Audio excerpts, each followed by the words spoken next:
ഇന്നത്തെ കേരള ജ്വാല കണ്ടായിരുന്നോ? പിന്നെ മാധവേട്ടൻ ഇന്നൊരു കലക്കിയിരിക്കുകയല്ലേ.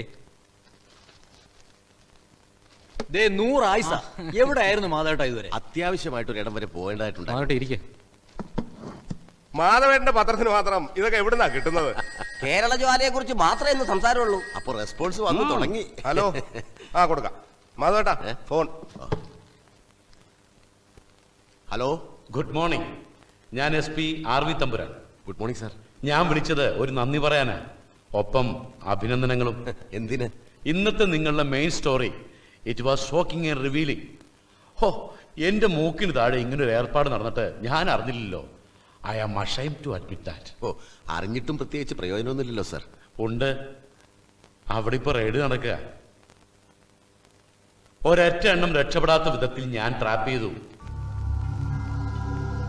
ഞാൻ ഈ വിവരം വിളിച്ചു പറയുന്ന ആദ്യത്തെ പത്രക്കാരനാ നിങ്ങള്.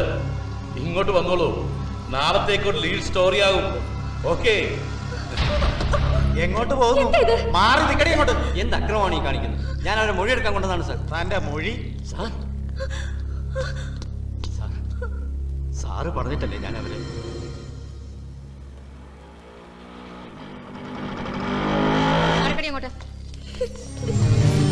നിങ്ങളോട് എന്താ പ്രത്യേകിച്ച് പറയണോ? നടക്ക്.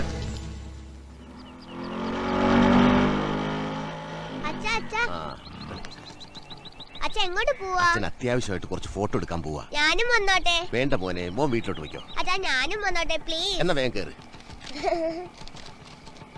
കേറിയോ? സൂക്ഷിച്ചിരി. ടാറ്റാ, നാളെ കാണാം. Tata.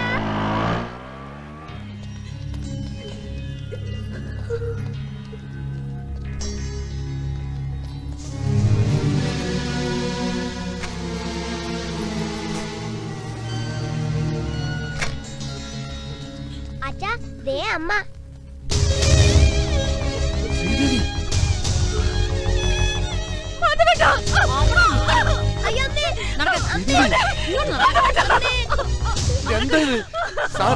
Hello mister Madhavan, നാളത്തേക്കുള്ള materials എല്ലാം കിട്ടിയല്ലോ. ഫോട്ടോ എല്ലാം എടുക്കണം, മറക്കരുത്. സാർ, അത് എന്റെ ഭാര്യയാണ്. റിയലി? ഓ കഷ്ടം. സാർ എന്താ ഈ പറയുന്നത്? അവളിവിടെ. സാർ, ഇതിന്റെ പുറകിൽ എന്തോ ചതിയുണ്ട്. ചതിയോ? എന്ത് ചതി? പത്രത്തിൽ വെണ്ടക്കാൻ നിർത്തുമ്പോ അറിയില്ലായിരുന്നോ ഭാര്യയ്ക്ക് ഇങ്ങനെയും ചില ഏർപ്പാടുകൾ ഉണ്ടായിരുന്നു? എന്തു പറഞ്ഞടാ?